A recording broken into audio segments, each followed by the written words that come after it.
In the final seconds of the game, nobody could believe it. The man who broke Cleveland's 52-year curse had collapsed to the floor in tears. In the silence of Oracle Arena, only LeBron James's sobs echoed through the stadium like a haunting symphony of 2 decades of suppressed emotion. 20,000 Golden State Warriors fans sat in stunned silence, their championship celebration frozen mid-breath, witnessing something that transcended basketball, transcended sports, transcended everything they thought they understood about competition and victory. But these weren't tears of victory celebration, nor the pain of defeat. These were tears that told the story of a city's half-century of pain, a child's struggle to keep his promise, and the wounds etched deep in the soul of a man who achieved the impossible.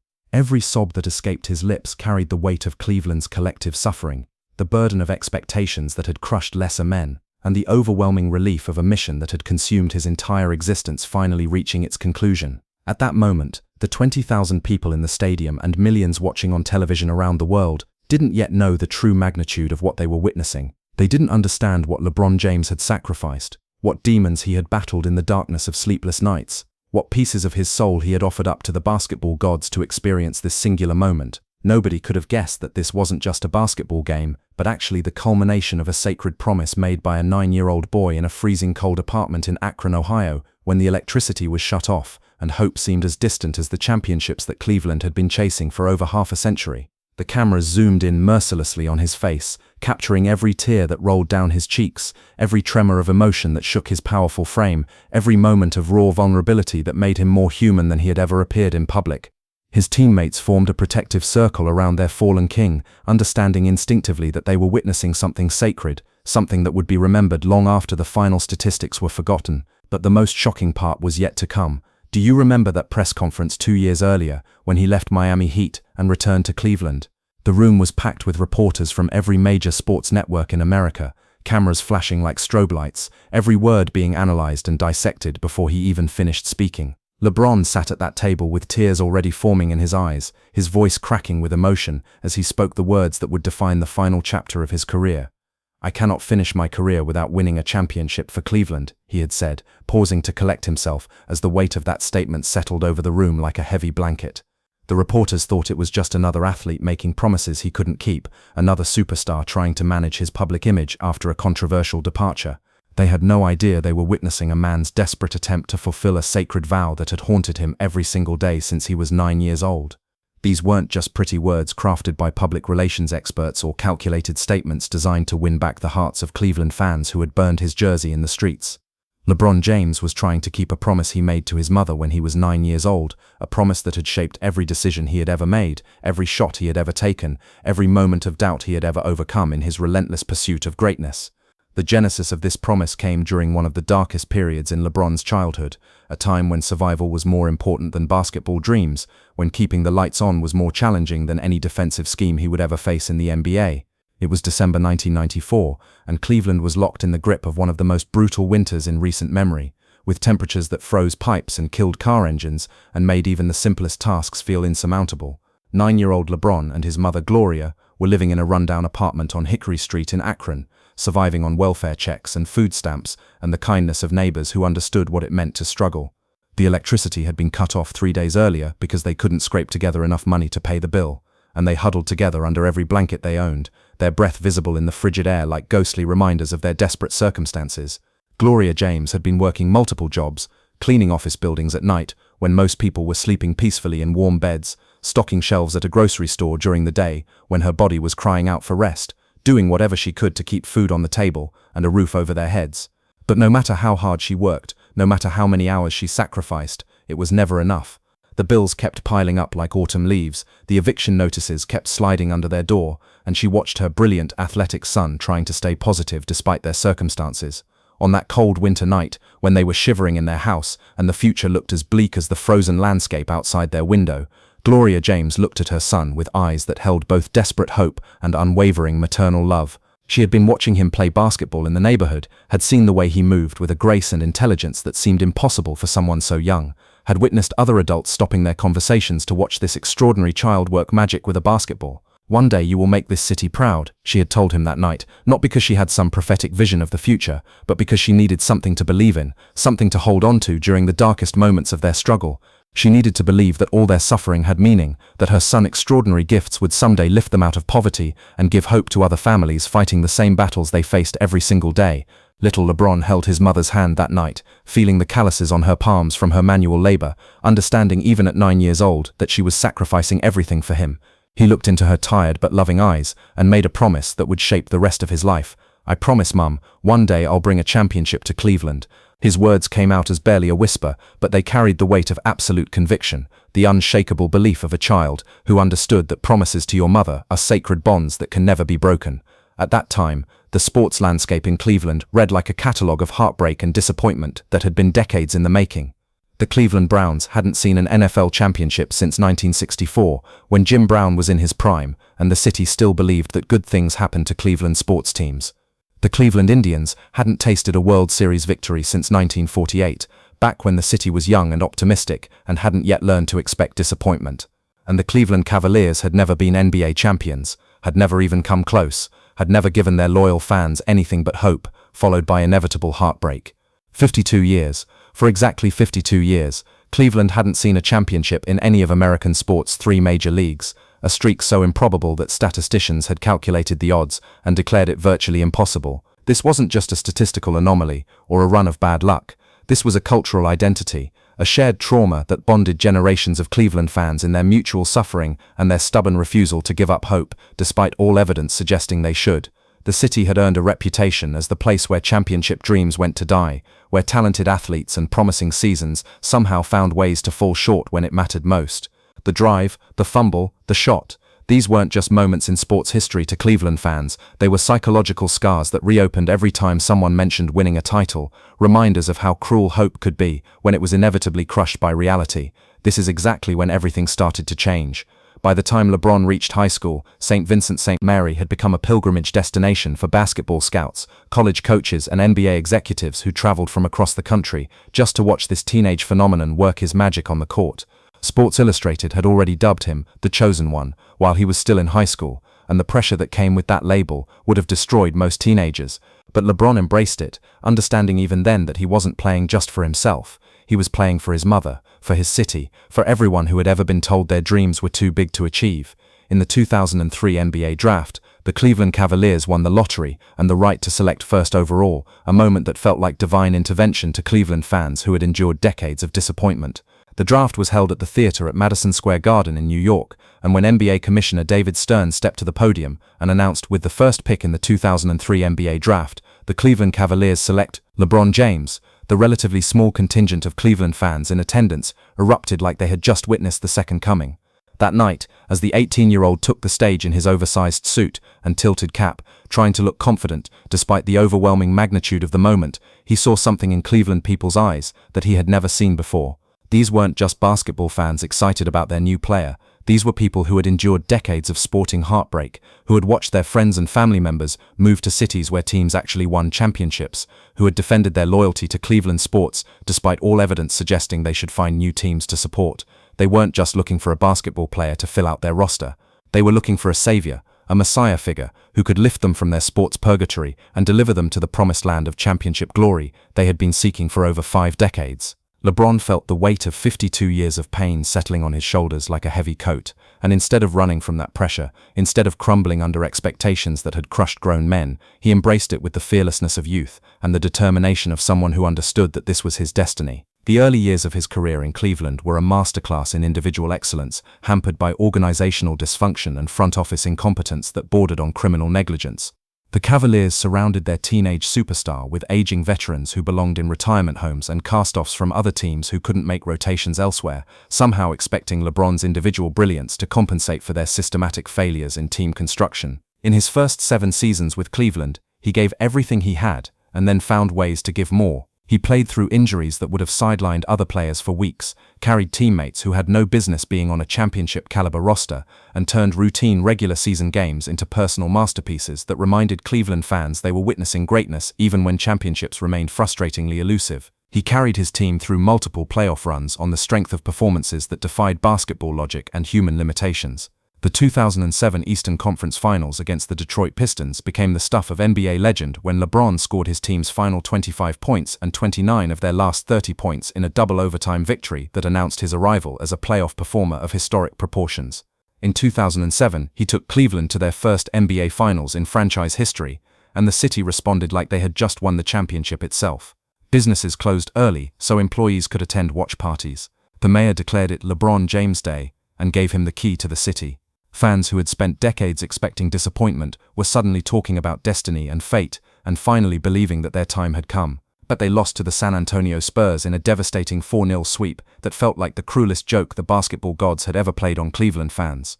Tim Duncan and the Spurs systematically dismantled the young Cavaliers, exposing every weakness in their roster construction and every limitation in their playoff experience, making LeBron's individual brilliance look insufficient against superior team basketball and veteran composure. After that defeat, LeBron sat alone in the visiting locker room at the AT&T Center in San Antonio, still wearing his uniform hours after his teammates had showered and gone home to lick their wounds in private. He kept thinking about his promise to his mother, about the faces of Cleveland fans who had believed this was finally their year, about how he had failed an entire city when they needed him most. "I'm not good enough," he had murmured to himself, the words echoing in the empty locker room, like an indictment of everything he had worked for up to that point. Those 4 words would drive him for the next 3 years, pushing him to add new dimensions to his game, to study film with obsessive intensity, to transform his body into the perfect basketball machine.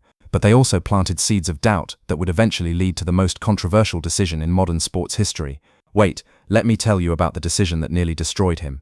The next 3 seasons brought more individual brilliance and more collective disappointment, as LeBron put up MVP-caliber numbers year after year, while the Cavaliers' front office continued to surround him with inadequate supporting casts and puzzling roster decisions.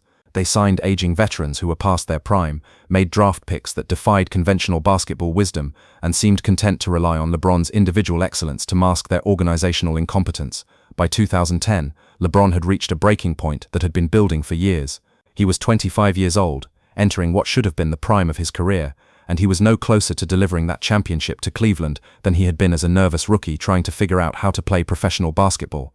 The weight of expectations was crushing him, the burden of carrying an entire franchise on his shoulders was taking its toll, and every morning he woke up thinking about that promise he made to his mother in that cold apartment. The controversial decision he made in 2010 still hurt Cleveland people's hearts 7 years later, a wound that time had scabbed over but never fully healed. The decision, that infamous 1-hour ESPN special that turned LeBron's free agency choice into a made-for-television spectacle, represented everything that Cleveland fans hated about modern sports and celebrity culture. The television special was held at the Boys and Girls Club in Greenwich, Connecticut, in a carefully orchestrated setting designed to make LeBron look thoughtful and community-minded. He sat across from ESPN's Jim Gray, trying to appear calm and confident despite the magnitude of what he was about to announce, knowing that his words would break the hearts of millions of people who had believed in him, supported him, and never asked for anything in return except loyalty. When he finally uttered the words, "I'm going to take my talents to South Beach and join the Miami Heat," it felt like a physical blow to every Cleveland fan who had believed he was different, who had believed he understood their pain, who had believed he would never abandon them the way so many others had before him. The reaction in Cleveland was immediate and visceral, a primal scream of betrayal that echoed through the streets and sports bars and living rooms where people had gathered to hear their hometown hero pledge his loyalty to the city that had raised him. LeBron jerseys were burned in organized bonfires outside Quicken Loans Arena. Fans who had named their children after him felt personally betrayed, as if a family member had abandoned them in their hour of greatest need. Cavaliers owner Dan Gilbert published an open letter to Cleveland fans that night, written in Comic Sans font and filled with bitter accusations and promises of revenge. He declared LeBron a traitor and a coward, promised that Cleveland would win a championship before LeBron ever won another one, and guaranteed that the decision would come back to haunt him in ways he couldn't imagine. But nobody knew about the private anguish LeBron experienced that night, the crushing weight of guilt and doubt that settled over him like a dark cloud. After the television cameras stopped rolling, after the press conferences ended, after he had officially signed his contract with Miami, he sat alone in his Akron home and cried for hours, understanding for the first time what it meant to disappoint people who loved you unconditionally. He called his mother that night, and for the first time since he was a child, he questioned whether he had made the right choice. "Mum, did I do the right thing?" he asked through tears, his voice sounding smaller and more vulnerable than it had in years. Gloria James, who had watched her son carry the burden of Cleveland's expectations for 7 years, told him something he would never forget. "Sometimes you have to leave home to appreciate what home really means. But don't you ever forget where you came from, or what you promised. You haven't seen the biggest surprise yet. The move to Miami was supposed to liberate him from pressure and expectations, but instead it transformed that pressure into something different and equally overwhelming. Now he wasn't just trying to win a championship for his hometown, he was trying to prove to the world that he wasn't a quitter, that he could win the biggest games when they mattered most, that he deserved to be mentioned alongside the greatest players in basketball history. He spent 4 years in Miami, and they were simultaneously the most successful and most emotionally complicated years of his career. The Heat won 2 championships in 2012 and 2013, finally giving LeBron the titles that had eluded him for so long, but both championships felt hollow in a way he couldn't explain to anyone, not even himself. The celebrations were elaborate, the parades were spectacular, the rings were beautiful, but something fundamental was missing from each victory.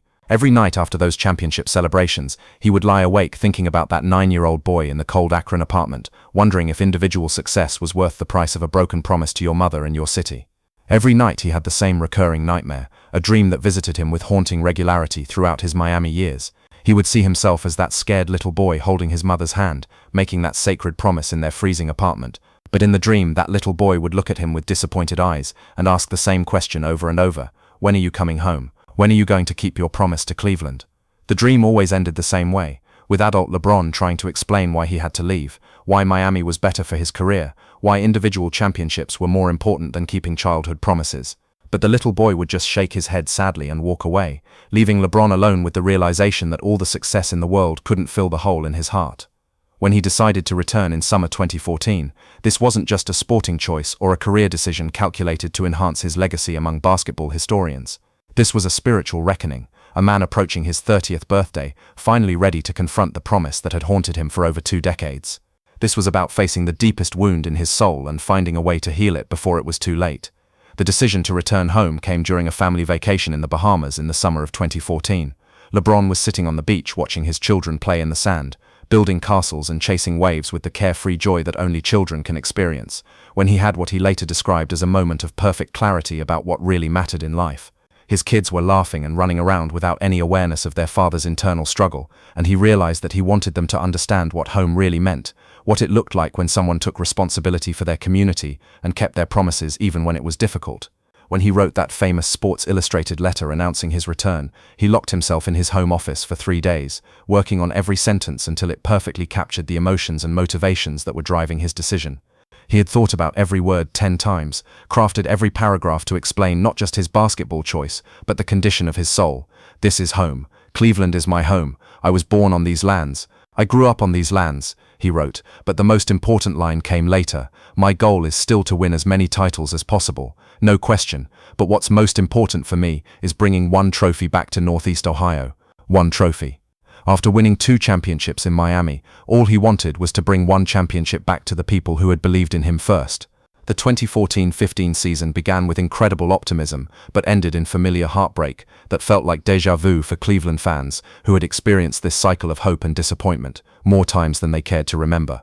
The team looked dominant early in the season, but injuries devastated their roster during the playoffs, and they limped into the finals undermanned and overmatched. They lost to the Golden State Warriors 2-4 in the finals, despite LeBron's heroic individual performance, a series where he averaged 35.8 points, 13.3 rebounds, and 8.8 assists but couldn't overcome the absence of injured teammates.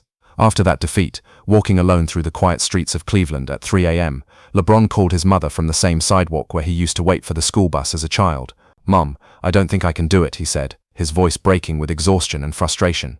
"I'm 30 years old, I'm supposed to be in my prime, and I still can't deliver for these people. Maybe some promises are too big to keep." Gloria James replied with words that would change everything. "You haven't reached the end of your story yet, baby. Every great story has a moment when the hero thinks he can't go on. But that's not the end, that's just the moment before the miracle happens. Now comes the part that will give you chills. Now he was here. 2016 NBA Finals. Against the Golden State Warriors, the team that had just completed the most dominant regular season in NBA history, breaking the Chicago Bulls' legendary record with 73 wins, led by unanimous MVP Stephen Curry, who had revolutionized basketball with his impossible shooting range and supernatural ball-handling skills. The Cleveland Cavaliers, despite all their improvements and the addition of key role players, were decided underdogs in the eyes of every expert and oddsmaker in the country. The Warriors had home court advantage, superior depth, and the momentum of what many were calling the greatest regular season performance in NBA history. The series began disastrously for Cleveland, confirming every pessimistic prediction about their chances. They lost Game 1 at Oracle Arena 104-89, looking completely overwhelmed by Golden State's pace and precision shooting. The Warriors moved the ball with surgical precision, found open shots with ease, and made Cleveland's defense look slow and confused. Game 2 was even worse, a 110-77 blowout that had many experts suggesting the series might be over after just 2 games. Stephen Curry put on a shooting clinic that left Cleveland fans wondering if they were watching the end of LeBron's championship window, while the Warriors looked like a team playing a completely different sport than their opponents. After Game 2, the mood in Cleveland was funeral-like despite having home court advantage for the next 2 games. Local sports radio was flooded with callers expressing the familiar despair of Cleveland fans who had seen this movie too many times before. Many were already making peace with another heartbreaking end to their championship hopes, but something magical happened in Game 3 when the series shifted to Cleveland. Playing in front of their desperate home crowd, the Cavaliers finally showed the championship-caliber basketball that had been missing in the first 2 games. LeBron scored 32 points, Kyrie Irving added 30, and Cleveland dominated 120-90 in a performance that reminded everyone why they had believed in this team. Game 4 became the most crucial game of LeBron's career to that point. Another loss would mean a 3-1 deficit, and no team in NBA Finals history had ever come back from that margin to win the championship. The pressure was enormous, but LeBron embraced it like never before, scoring 25 points, grabbing 13 rebounds, and dishing 9 assists in a 137-116 victory that sent the series back to Golden State tied 2, but then disaster struck again in Game 5. Playing on their home court with their fans providing deafening support, the Warriors won 104-91, once again looking like the superior team. Cleveland was now down 3-2, 1 loss away from elimination, 1 game away from another crushing disappointment that would haunt LeBron for the rest of his career. Wait a minute, don't miss this detail. After Game 5, at the press conference that felt more like a funeral than a sports media event, the questions from reporters were predictably focused on elimination and the end of Cleveland's championship dreams. But then one reporter asked the question that would define the next 48 hours of LeBron's life. LeBron, has any team in NBA Finals history ever come back from a 3-1 deficit to win the championship? LeBron looked directly into the camera, his eyes blazing with a determination that surprised everyone in the room, and smiled for the first time since Game 4. No, he said, pausing for dramatic effect while the silence in the room became deafening, but everything has a first time. The confidence in his voice was unmistakable. This wasn't false bravado or desperate optimism. This was a man who had finally reached the moment he had been preparing for his entire life. That night in his hotel room, overlooking San Francisco Bay, LeBron did something he had never done before in his entire career. He sat down and wrote a letter to his 9-year-old self, pouring out all the emotions and experiences that had brought him to this moment of ultimate truth. Little LeBron, he wrote, I know it's very hard right now. I know Mom is working 2 jobs and we still can't pay the electric bill. I know you're scared that maybe you're not good enough, that maybe that promise you made is too big for one person to keep. But don't you give up, because 27 years later, you're about to keep that promise you made to Mom, and it's going to be more beautiful than anything you can imagine. Game 6 was in Cleveland, and the atmosphere at Quicken Loans Arena was unlike anything the city had ever experienced. This wasn't just another playoff game, this was Cleveland's last stand, their final chance to avoid another heartbreaking end to their championship dreams. The energy in the building was electric, supernatural, almost religious in its intensity. As LeBron entered the arena that night, he took several minutes to examine every face in the stands, seeing decades of disappointment etched into the features of elderly fans, but also catching glimpses of something new, a flicker of belief, a whisper of possibility that maybe this time really would be different. What you're seeing now is nothing compared to what's coming. In the third quarter of Game 6, as LeBron was running down the court after scoring another impossible basket, something happened that stopped him in his tracks. From among the deafening "Let's go Cavs" chants, he heard an old man's voice, clear and distinct despite the crowd noise. LeBron, son, we're here for you. We've always been here for you, and we always will be. LeBron looked up into the stands and saw him, probably in his 70s, wearing a faded Cavaliers jersey that looked like it had been washed 1,000 times, tears streaming down his weathered face. That voice made LeBron's heart tremble with an emotion he hadn't expected, because he had never known his father, and this felt like the paternal support he had always craved. They won Game 6 by 14 points, 115-101, with LeBron scoring 41 points for the second consecutive game, becoming just the 3rd player in NBA history to score 40-plus points in back-to-back finals games. At the final buzzer, he knelt on the court and looked up at the Cleveland fans with tears already forming in his eyes. There was no longer fear or doubt, only absolute certainty that Game 7 would be his moment of destiny. Game 7 at Oracle Arena would be remembered as one of the greatest games in NBA history, regardless of the outcome. LeBron woke up that morning at 5 a.m., walked out to his hotel balcony, and looked out at San Francisco Bay with a peace he had never experienced before. "This is my day," he whispered, not as hope but as prophecy. Before the game, he addressed his teammates one final time. "Guys, we're making history today. This isn't just basketball. This is the moment Cleveland has been waiting for 52 years. This is the moment we all become legends." You won't believe it, but the biggest turning point was still coming. The game itself was an instant classic from the opening tip, with both teams playing at a level that elevated basketball to high art. Every possession felt crucial. Every shot attempt carried enormous weight. Every defensive stop could potentially swing the momentum of the entire series. Throughout the first 3 quarters, neither team could establish a decisive advantage. The Warriors had home court advantage, and the crowd behind them, but the Cavaliers had desperation, and the leadership of a man who understood this was his last, best chance to fulfill his life's mission. In the fourth quarter, with the score tied 89-89 and less than 4 minutes remaining, LeBron stood at center court during a timeout and looked up at the 20,000 Warriors fans who were on their feet screaming for their team. The noise was deafening, but he could only hear one voice, his mother's voice from that cold night in Akron. "One day, you will make this city proud." Final 4 minutes and 39 seconds. What happened next would be replayed and analyzed and celebrated for generations to come. LeBron's chase-down block of Andre Iguodala's fast-break layup, a defensive play that seemed to violate the laws of physics and demonstrated athletic ability that left everyone in the arena gasping in amazement. Kyrie Irving's three-pointer over Stephen Curry with 53 seconds remaining, a shot that required nerves of steel and perfect technique under the most pressure-packed circumstances imaginable. LeBron's free throws with 10.6 seconds left, 2 shots that seemed routine but carried the weight of 52 years of Cleveland disappointment.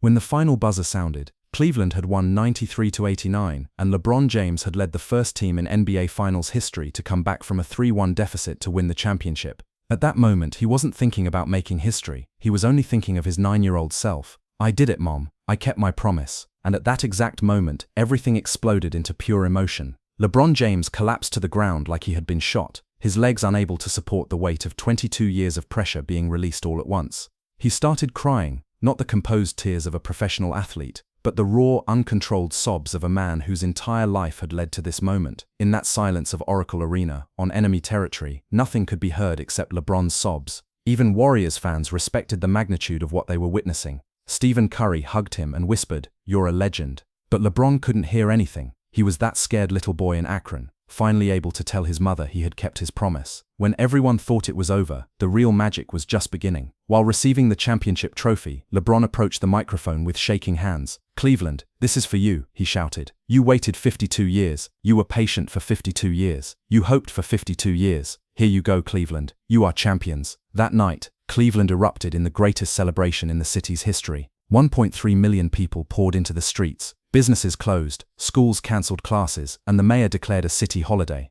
From his airplane window, LeBron called his mother. "Mom, I did it. I knew you would, baby. That little boy who made you that promise can finally sleep peacefully now, can't he?" "Yes, son, he can finally sleep in peace." The phone conversation had one more part no one ever heard. After hanging up, LeBron spoke to his 9-year-old self. "We did it, little man. We kept the promise. We proved that some dreams really are worth chasing for 22 years. The championship parade drew 1.3 million people, the largest gathering in Cleveland history. During his speech, an elderly man shouted, "Thank you, LeBron. Thank you for never giving up on us." LeBron stopped and pointed at him. "Thank you for never giving up on me. This championship belongs to you as much as anyone, and here's what makes this story truly immortal." The 2016 NBA Finals became the greatest comeback story in sports history. LeBron was Finals MVP, averaging 29.7 points, 11.3 rebounds, and 8.9 assists. He delivered back-to-back 41-point games when elimination was staring his team in the face, performances that will be remembered as long as basketball is played. But more important than any statistic were those tears on Oracle Arena floor. Those tears didn't belong only to LeBron. They belonged to every Cleveland fan who had endured decades of disappointment, every child who grew up without a father, everyone who had been told their dreams were impossible. Today, the legend lives on. Today, LeBron James is a 4-time NBA champion with titles in Miami, Cleveland, and Los Angeles. But he always says the Cleveland championship is the most special one. It wasn't just basketball. It was about keeping a sacred promise, proving that loyalty matters more than individual glory. Cleveland is no longer the cursed city where championships go to die. It's the place where the impossible became possible, where a scared little boy's promise was kept against all odds, where hope triumphed over 5 decades of disappointment. And every time LeBron remembers that night, he still feels it. The silence of Oracle Arena, his own sobs echoing through the building, and his mother's voice saying, "You did it, son, you did it." The final truth that makes this story eternal. Cleveland's 52-year curse was broken not by superior talent or perfect team construction, but by one man's refusal to give up on a promise made as a child. LeBron's tears represented the moment when sports transcended entertainment and became something deeper, a lesson about love, loyalty, and keeping faith with the people who shape us. Those tears captured something universal about the human experience, the moment when years of struggle and sacrifice finally culminate in achieving something that once seemed impossible. They proved that some promises are worth keeping no matter how long it takes, no matter how many people tell you it can't be done. Cleveland's curse was broken. LeBron James' promise was kept. And somewhere in Northeast Ohio, in a small apartment where it all began, a 9-year-old boy can finally sleep peacefully, knowing that some promises really can be kept, no matter how impossible they seem.